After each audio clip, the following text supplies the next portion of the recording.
of Epic Sketch Time. I host Epic Sketch Time every Monday at 4:30 Pacific Time. If you'd like to join, please go to the link in the doobly-doo and sign up. Today is just a very small crowd, just the two of us. So, Bill, introduce yourself and what you're working on today. Hi, I'm Bill Morse. I am a freelance illustrator and cartoonist working out of Seattle, Washington, and I also do a webcomic called Rhapsodies, which you can find at rhapsodies.wpmorse.com. At the moment, I'm working on a little bit of convention swag with a Song of Ice and Fire Discworld crossover, where the death of Discworld is having a Arya Stark over for tea. Now, are you a little worried that some people might get Arya confused with his daughter? What I'm trying to remember his daughter's name. His daughter's name is Susan, and considering Susan is a very proper lady with white hair and a black streak, I'm not overly worried. Okay. I mean, it's sort of, I think, at the moment, much not to make fun of one of my favorite fan bases, I'm pretty sure more people are more at the moment. More people are more likely to recognize the HBO version of Arya Stark than they are to recognize the Discworld version of Death.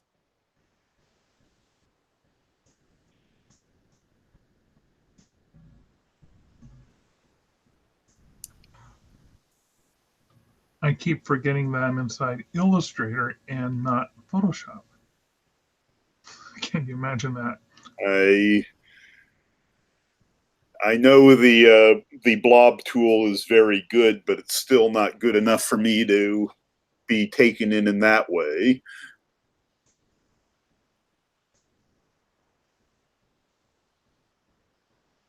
I was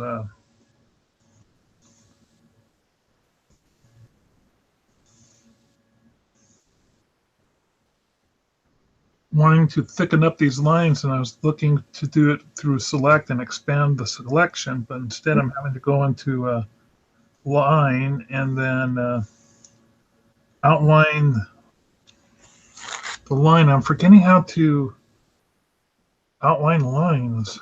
Really? I thought you would be able to select groups at least. No, I mean, what I did was to select this group and I thickened up the line, but now I want to change the line over into from a line to an object. And there's a way of doing that by having it trace the line. I'm just forgetting what the line of that particular command is. Is it one? This is me guessing, but is it one of the functions in that toolbar that includes the merge function? What's the word? What's the name of it? Expand? I'm just trying to expand it. Let's see if that did the trick. Yep, that did the trick. Okay.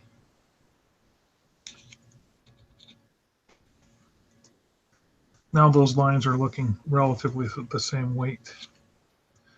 And so what I'm working on right now is Tetsuo, which is Tetsuo, which translates to Iron Man.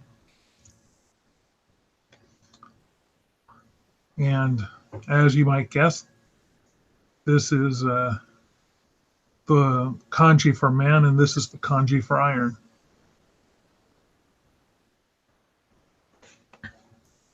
At first, I was worried that I was going to have to redraw it, but then I remembered, hey, I have a bunch of Japanese fonts. Oh, and I've got Google Translate, so I'll just go into Google Translate until I get the right characters, copied and paste them inside here. Then through an outline, use the font, the Japanese font tool, and then outlined it. So easy as pie. Did that very quickly. Excellent. Double proofread it against the movie poster to make sure that I did have the correct kanji. Good. And I'm doing a few things. I'm going to have a bunch of wires coming out from behind his head here. And as you can see, that's kind of going to make like a vocal stripe. In the movie, he's got these large things protruding from his head that look like capacitor cylinders. And they're going to make these interesting little, in anime, there's these lines that show shock or, being alert. That they're kind of being symptomatic of that. And of course, I got the Band-Aid on his head from where he's got where it all pretty much starts, if I remember the movie correctly. It's been a long time since I've seen this, and it never really made a lot of sense in the first time. Mm-hmm. I'm afraid all I remember is the original poster. You never saw the movie? Yeah, no, I'm terrible, aren't I? Well, not many people have, so it's one of those films where... I mean, as I said, I was getting it mixed up with Itchy the Killer.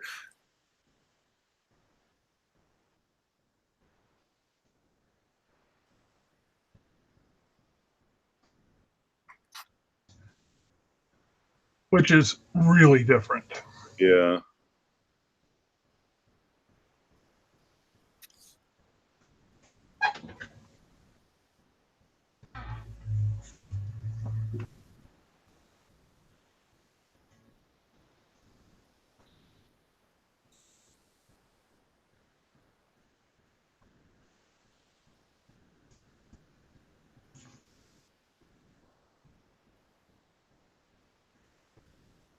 So I went and saw Run, Lola, Run with James Stowe. Yeah, nice. You mentioned it was part of the... was Stowe the one doing the posters for it, or was that Travis? Actually, Travis is not doing any posters for Weird Elephant. Uh-huh.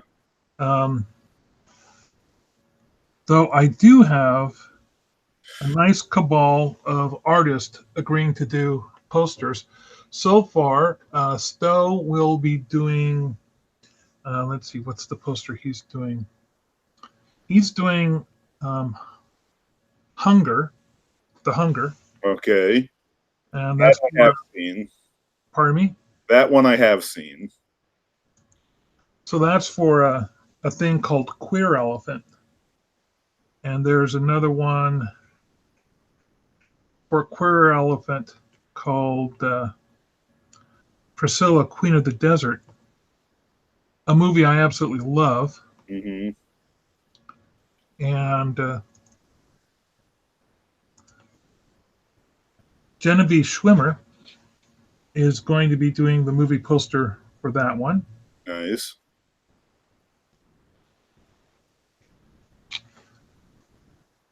Mark Brill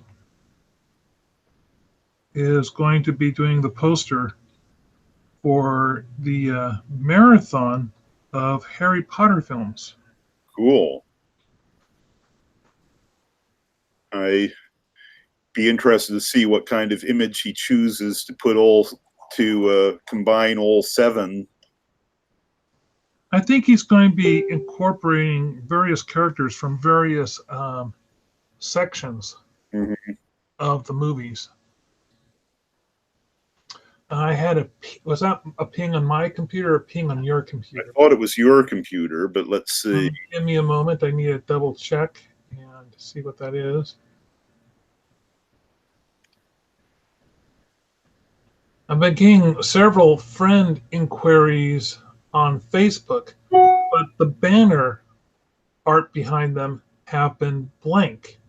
And so I haven't been responding because I know that a lot of people are basically cloning websites. Yeah. And part of the cloning process is they leave the banner black. Also, people have gotten into posting a black banner when they're in mourning.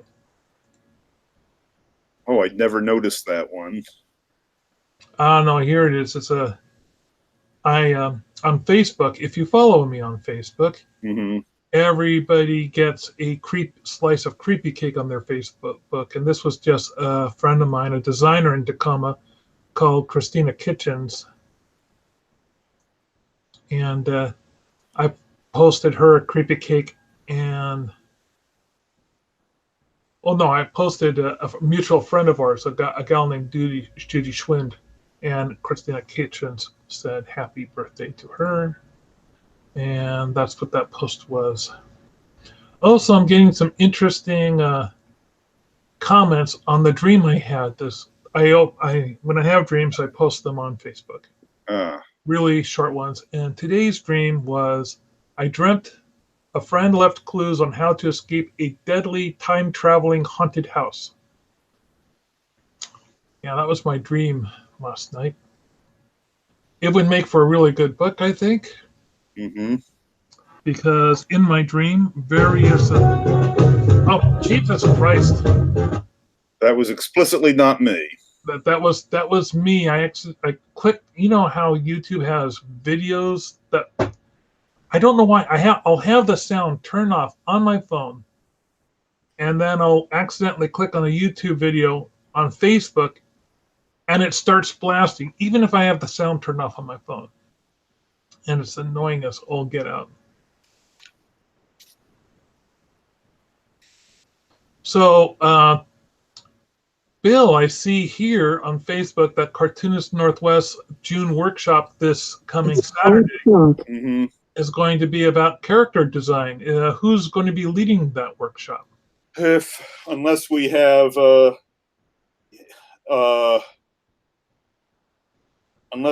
somebody else who's interested, it's mostly going to be me and Larry improvising as if our life depends on it.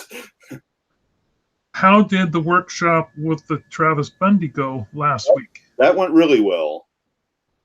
Essentially, we had a very good draw. Travis had a lot of good things to say, mostly going over his stuff. I mean, it's almost a shame as far as planning things, considering Travis and I spent the first half hour before the talk actually started talking shop about Clip Studio. It almost makes one wish that I had that as a topic, though admittedly I'm not sure just how many Clip Studio people there are out here to make it worth it. I mean, I know Travis and I, obviously.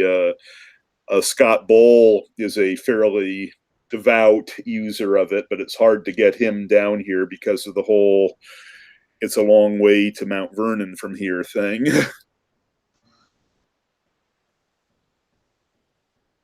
But I'm not sure if I know any other local users. Well, do you know if there's a Facebook group? That, regrettably, I've looked into, and I know there isn't. Oh, that's too bad. Yeah, which is as I said, a real shame, because there's times where I definitely appreciate the support.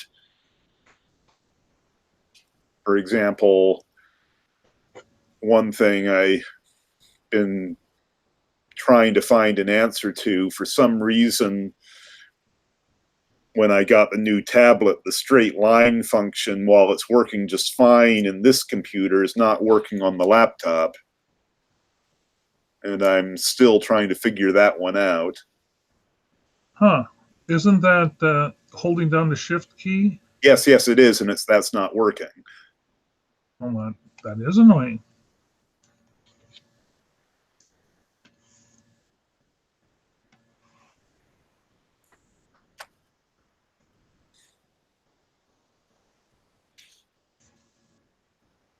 I mean, it's bizarre. Every now and again, it looks like it's about to work. I see the icon I'm supposed to see, and then it clicks out almost immediately.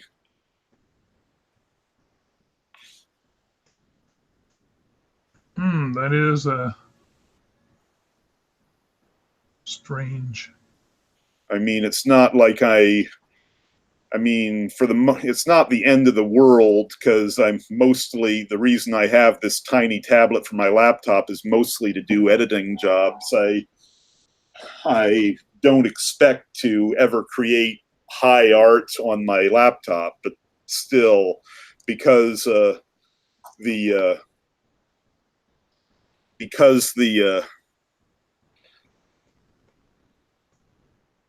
straight line tool is one of the most useful tools on Clip Studio Art with Paint, which was one of the things that led to my conversion into being a devout user of it. It's mildly frustrating not to have it to only be able to use it on one of your machines.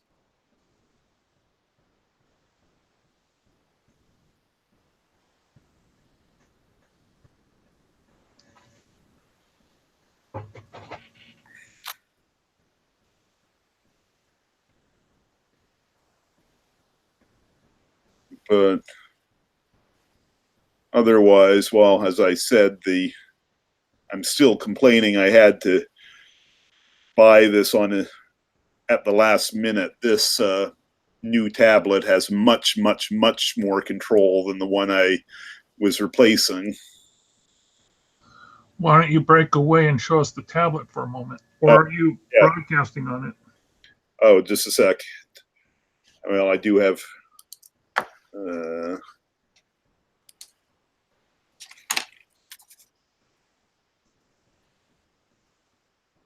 so there it is. It was a reasonable price, and so far it's behaving itself quite nicely.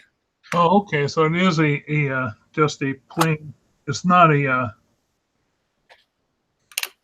tablet like with a screen or anything. No, I mean, as I said, I think I've told you before, I'm still on the comparison shopping stage on that, and at the moment I'm leaning towards, I'm based on what most of my friends who use it are saying, it's almost a given that I'm going to go with the iPad Pro.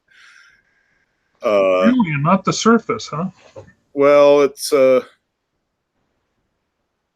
well, I mean, not to get into a dogmatic argument about brands. I'm mostly stuck as a Mac user for now.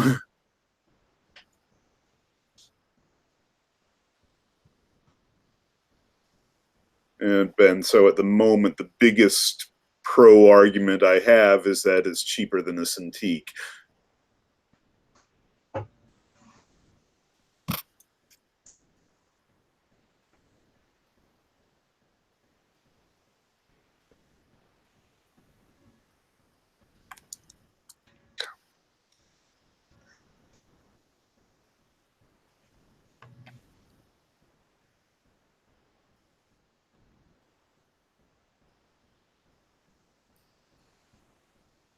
But at the moment, it's on my current excuse is I don't want to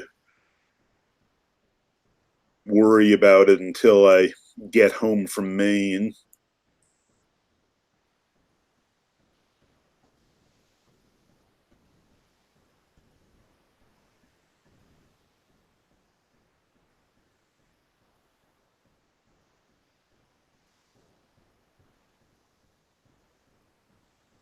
I mean, one of the reasons I've been dragging my feet with the iPad is sort of like, as much as it comes off as I'm sure extremely useful, but very frequently their marketing seems to imply they want me to use it to replace my laptop, and my laptop, while it's getting on in years, is still perfectly healthy and functional and useful.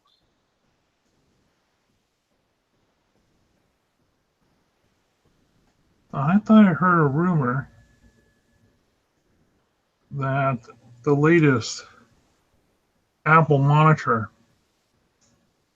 that there's a bit of a flurry because there's a separate fee for the stand of the monitor, and that fee is like $1,000. That doesn't even make sense. The stand? Well, yeah, again, I heard this secondhand. I have not even looked into it at the slightest. I am saying this is a complete and absolute rumor, not to be taken as news. So please, I was wondering if maybe if you had been in a store, if you had seen anything, if you could make any comment about that. But it sounds to me like you haven't been inside an Apple store recently. Not recently. I mean, yeah, probably be around, but I mean, for all Apple's tendency to pad, that one, unless it's, again, that, I mean, I have no opinion on that, but maybe. It sounds ludicrous to you. Yeah. I mean, the only thing I ever seen them selling as a separate item with that kind of thing is the pencil, but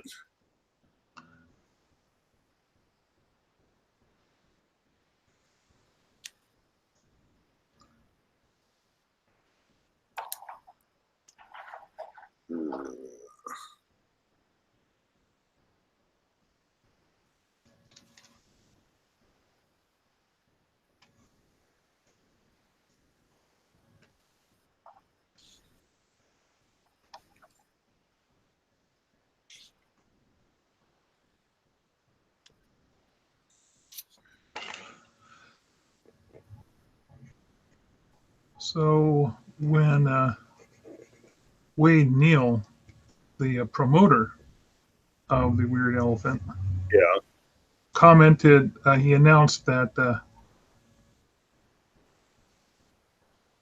Tetsuo was going to be one of the movies, and he had been trying to get it.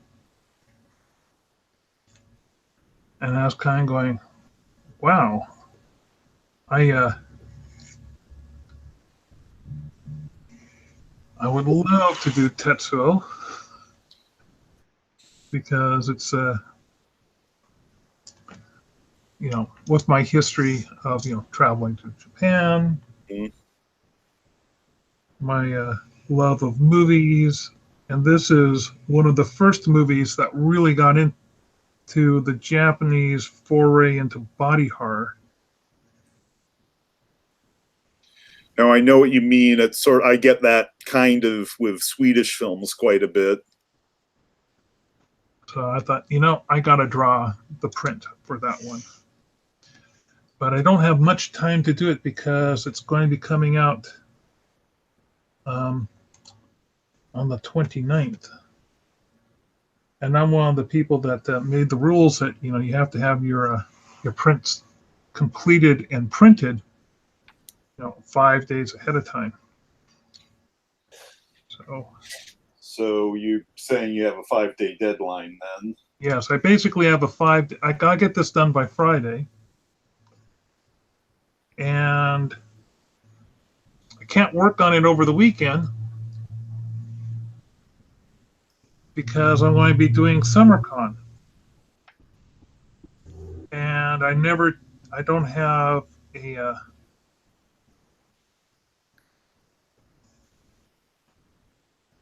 Wacom tablet. I just have a monitor, and I just don't see myself. I don't take this monitor. The cables for these things are kind of tricky, and I didn't want to risk. I've never wanted to risk moving the cable on this thing. I have to keep reminding myself to hit save. Well, that part is coming out just how I wanted it to. Good. Coloring will be really interesting. I was trying to decide if I should just do 2 colors or kind of just do like a light cyan line and then offset it a little bit with a magenta line. So when I do the line, to make it look like it's a 3D illustration. Yeah. With poor glasses. Mm-hmm. I might give that a consideration, but I really like to also fill things with crazy color. So we'll see. First things first, draw all the lines. So, and I've got sketchbooks filled with just crazy drawings of pipes and metal bits going and flowing into each other. Oh, cool. And I thought, you know what? I like to draw stuff like that. I even considered putting something like that in here. But then I realized now they've always had kind of themes before. Yeah. So just also, they were all inside pen and ink, and I didn't want to clean all that up. I thought it would just be a lot easier to just draw it.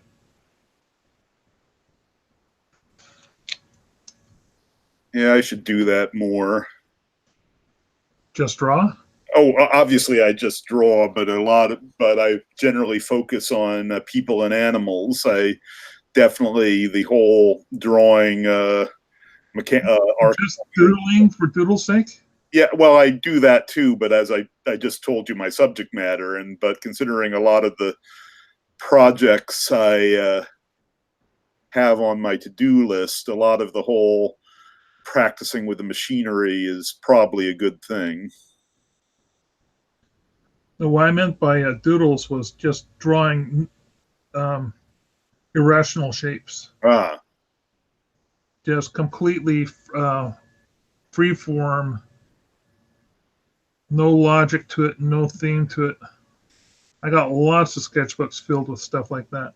Sometimes I start doing something like that and it actually turned into something. Like one time, started doing this illustration of a skull, and I thought it looked like a large turnip, so I drew these big turnip leaves on top of it. And I really liked how that came out. Sure.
So how is Larry doing? I haven't seen him much. He's doing fine, but he's been busy because his current day job is working at the deli at Fred Meyer's up in, I think it's the one in Shoreline, or am I getting it mixed up with the Albertsons? But anyway, working at a deli at a supermarket, and it has very weird hours.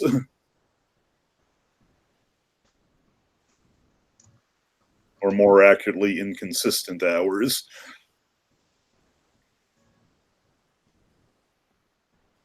But he's doing fairly good. He's been very excited about making some huge progress on that mini comic project of his. Oh yeah, I know that he's been working on that for a long time. Yeah, he sort of had hit of inspiration and finished about 5 of them at once. And then he's also been working on 2 graphic novel ideas. One is this superhero concept he's had for a while, and then the other one is this fantasy based on a short story that he did years ago, and he just found and dusted off the concept just now. I'm blanking on the name for it, though.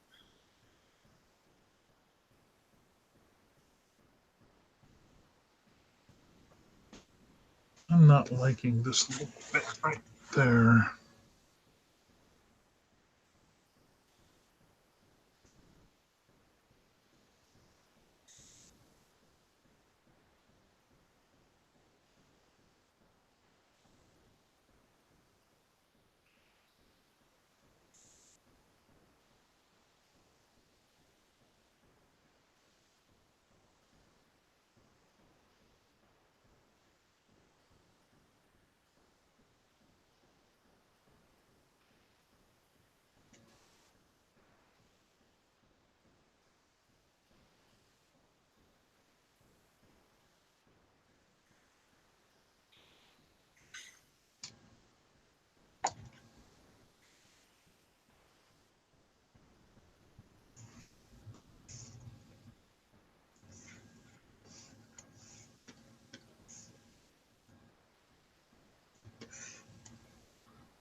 Oh, I'm going to do a little bit of show and tell. Okay, before we stop for the day. Shortly after I came back from Japan, my brother Stan said that he was going to. Wonder why I'm not getting a video feed. Need to turn off the screen share, I think. There you go. I did. It was just taking a while. So my brother Stan decided that he was going to spend a year of college overseas, or do. I wasn't sure if it's a year or a quarter in Japan, and I neglected to buy any manga while I was living in Japan. And this is what a Japanese manga looks like. It's basically the size of a small telephone book. Mm-hmm. Well, actually, a big telephone book nowadays, but back then, a small telephone book. So this is one that he sent me. And much like the pulp novels of the 20s and 30s, this paper on the inside is pulp paper. Some of the pages are tinted. And some of the ink is tinted. It's not all black. It's sort of like blue ink on a blue background, or black ink on a gray background, or it's just they just print this stuff off cheaply. So, and this was back in the day of everything being hand lettered.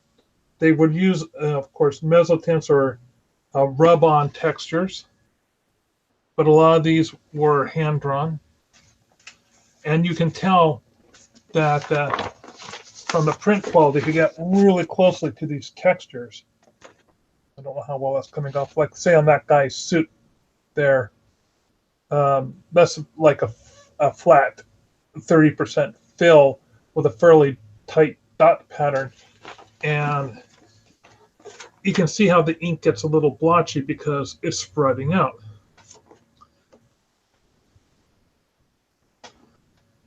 So one of these, this one ran for 170 yen, which is basically at the time like $1.50. Yeah, they're super cheap, and depending on which weekly you get. So this is like a weekly company, and they have got multiple freelancers or artists working for them, doing a variety of stories. You may not be the artist. Your story may not be posted weekly, because each artist, it's like 10 pages. It may take you a month to do one of those. So your story may not show up on one of these for like a month or so, but there's still more than enough other manga to fill out this publication to keep that thickness. There's a variety of stories going at all times. It's considered light entertainment, completely disposable. You read it and then you toss it away. Part of the reasons you toss it away is because these things are so big. I stayed with a host family, and a family of 3 boys, and they were all, rather than buy more manga, the mom and dad said, hey, listen, you can enjoy your brother's manga, it's handed down, and there's a stack bigger than a couch in one corner of the house, which, considering is, they actually had a fairly large home, in so much as they lived up on the above the garage. He was a mechanic, so they had some footage. A lot of Japanese houses do not have a lot of square footage, but they had enough room to store up all these things, and they would be have different ratings. This one is sort of like a PG level, and here's another one that actually doesn't have. It's thinner, and as you can see, it's got it's a staple back rather than a flat back. I'm trying to remember what type of binding that's called. This one is slightly more expensive, $250. The material in this one, I would say it's heavy R with simplistic full frontal male nudity and a fair amount of nudity on the female subjects with appropriate things obscured, as it were. I'm trying to find a nice example of some of the techniques they used.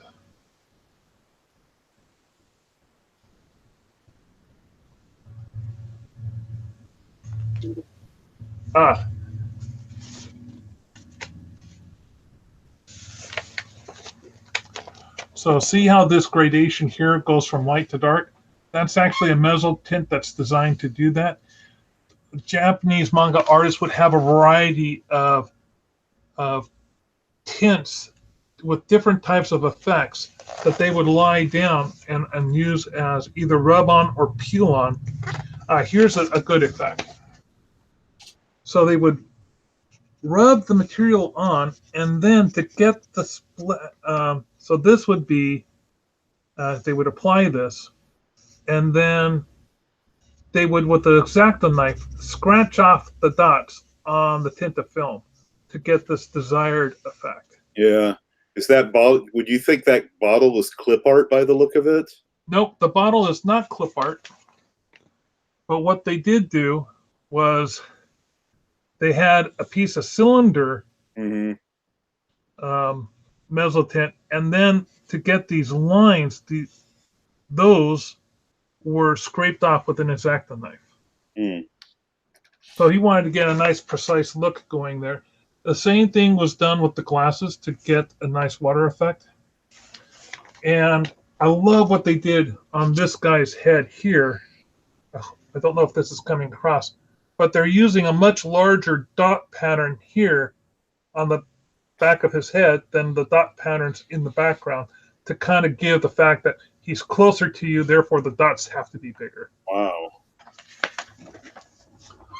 Also, since this manga was set in the 80s, it's a reflection of the type of style that was heavily in use at the, or some people they're always experimenting with different types of styles of manga. Take a look at how this figure, the shape of this figure's head and his eyes and how they're drawn. So you don't see that particular style anymore.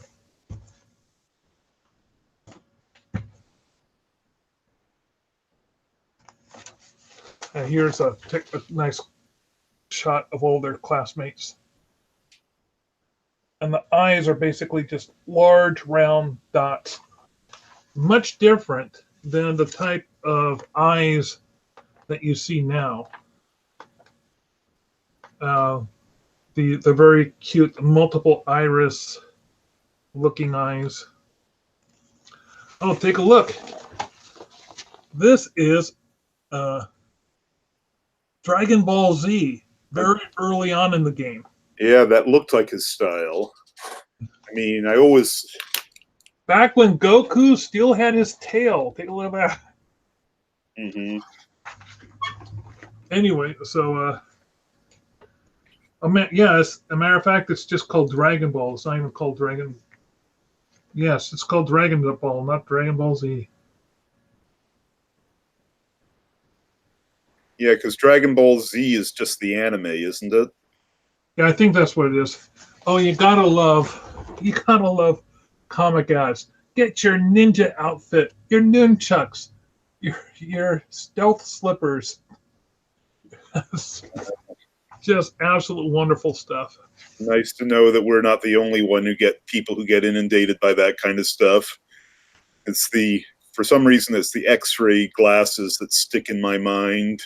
That and the old Charles Atlas instruction book. And here's something for e-transcription. So you can capture your ideas on a tape.